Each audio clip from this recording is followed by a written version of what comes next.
ज्ञान, तप, तेज, योग और साधना को जो हृदय में धारण करते हैं, ऐसे समस्त योगी जनों को, साधु जनों को मैं नमन करती हूँ। ब्राह्मणों के श्रेष्ठ ब्राह्मणत्व को, क्षत्रियों के श्रेष्ठ बल को, ज्ञानियों के ज्ञान को, योगियों के योग को, सब भक्तों के उस भाव को मैं हृदय से नमन करती हूँ जो कृष्ण प्रेम में रंगा हुआ है।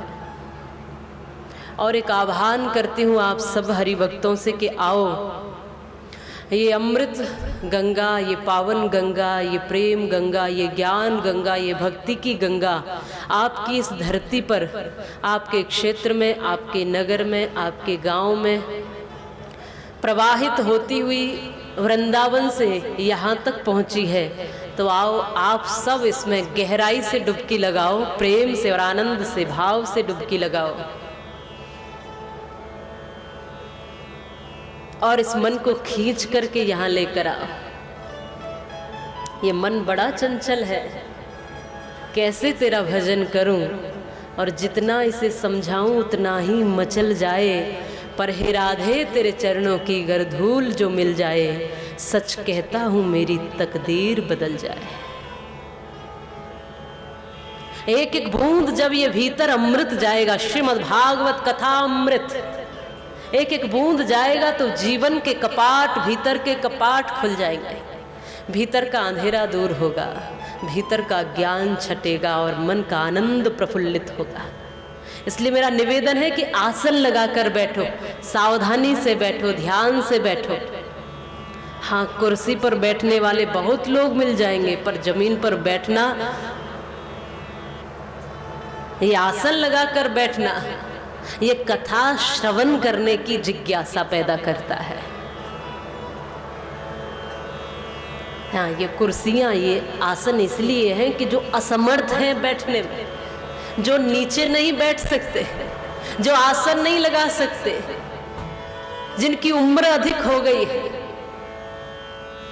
तो वो बैठे, जिससे शरीर में हलचल न हो, फिर मन कहीं डगमगाए नहीं, फिर मन इधर उधर पीड़ा पर न चला जाए, मन कृष्णमय हो जाए, एकाग्र हो जाए। इसके लिए ये पांडाल है, ये स्थान है, ये आसन है, ये व्यवस्था है। और आओ सर्वप्रथम तो हम व्यवस्थित होकर बैठना सीख जाए, क्योंकि जो कथा में आकर बैठना सीख गया वो कथा को सुनने में रुचि लेगा। जिसकी रुचि पैदा हो गई उसके मन में एकाग्रता पैदा होगी, जिसका मन एकाग्र हो गया फिर उसके भीतर भक्ति जागृत होगी, और जिसके भीतर भक्ति जागृत हो गई फिर उसके भीतर भगवान प्रकट होते हैं। पर कथा को श्रवण करने का तरीका आ जाए तो मन परीक्षित बन जाए।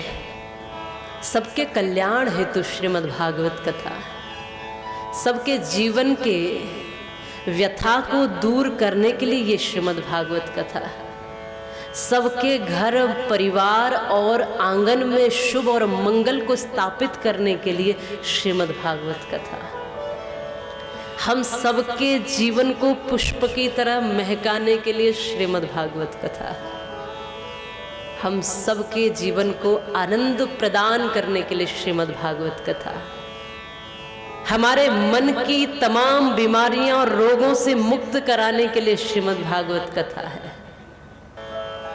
हमारे भीतर की समस्त बुराइयों का हरण करने के लिए श्रीमद् भागवत कथा है। मन की जर्जरता को मारती है, मन के क्लेशों को समाप्त करती है। निश्चित रूप से ये कथा कभी प्रयासों से नहीं मिलती है, ये कथा पुण्यों से मिला करती है। जब हम सबके पुण्य अधिक हो जाते हैं तो कथा प्रकट होती है, और हम सौभाग्यशाली हैं कि इस कथा प्रांगण में आ चुके हैं कथा श्रवण करने के लिए। आंसू पोंछे नहीं किसी के, भला किसी का नहीं किया है, उसने श्वास किए हैं पूरे, केवल जीवन नहीं जिया है। एक देवता थे शिव शंकर महादेव इसलिए हो गए लोक लाज की जय हो जग में, अमृत बांटा जहर पिया है। और काली घनी रात के अंदर जो लोगों को राह दिखाए, लाख चंद्रमाओं से बढ़कर छोटा सा वो एक दिया है। करता केवल परमेश्वर है, ना कुछ तुम हो ना कुछ मैं हूँ। उसने जिससे जो चाहा है उससे वैसा काम लिया है। ये उसी की लीला है, उसी की माया है, वही कर रहा है और वही करा रहा है। और वृंदावन कैसे बनता है? वृंदावन किसी जमीन के टुकड़े का नाम नहीं है, किसी दीवार का नाम नहीं है। वृंदावन उस प्रेम का नाम है जहां कृष्ण अपनी लीलाएं कर सकते हैं, जहां कृष्ण अपना दर्शन दे सकते हैं उन भक्तों के भाव से, जहां घर घर में तुलसी है और ठाकुर जी की सेवा है। जहां ये भाव बन जाए बस वही वृंदावन है। जहां अधिकार हो जाए कृष्ण के प्रति वही वृंदावन है।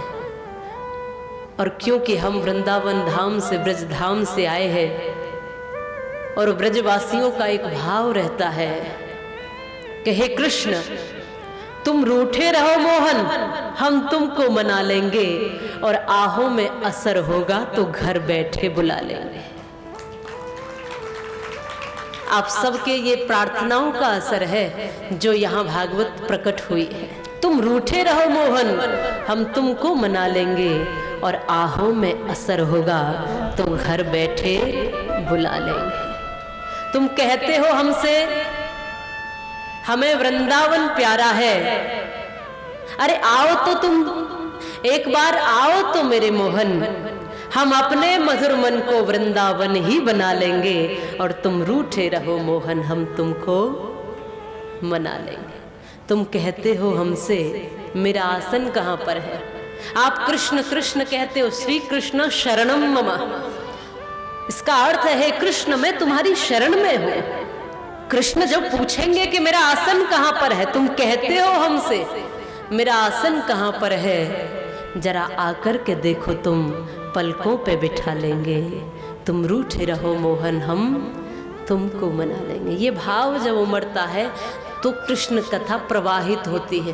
कृष्ण कथा कही नहीं जाती, श्रीमद् भागवत कथा को पढ़ा नहीं जाता, कहा नहीं जाता। ये तो वो भाव है जो भीतर से प्रकट होता है भक्त के श्रद्धा के कारण। जितनी आपकी श्रद्धा होगी, जितनी आपकी जिज्ञासा होगी, जितनी सुनने की चाहत होगी, उतना ये प्रवाहित होता रहेगा। ये वो अमृत है, उसी को मिलेगा जिसको प्यास होगी।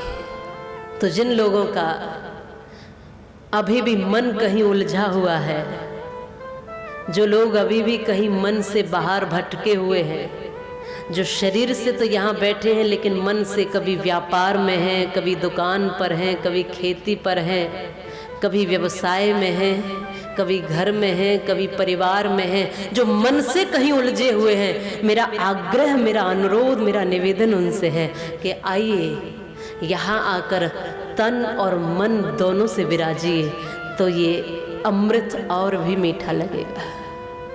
जो ये मुख्य भूमिका को, जो परीक्षित की भूमिका है, ये पदवी परीक्षित की हर किसी को नहीं मिलती,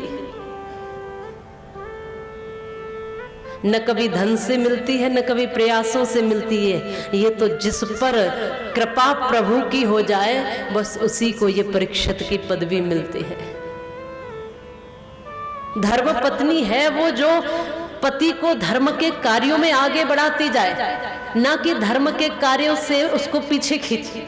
धर्म पत्नी है ही वो जो उसका साथ देती चले हर धर्म के कार्य में। इसलिए मैं इस जोड़े को धन्यवाद देती हूँ कि आपके जीवन में एक नया प्रकाश, एक नई ऊर्जा, एक नई जागृति, एक नई चेतना बने।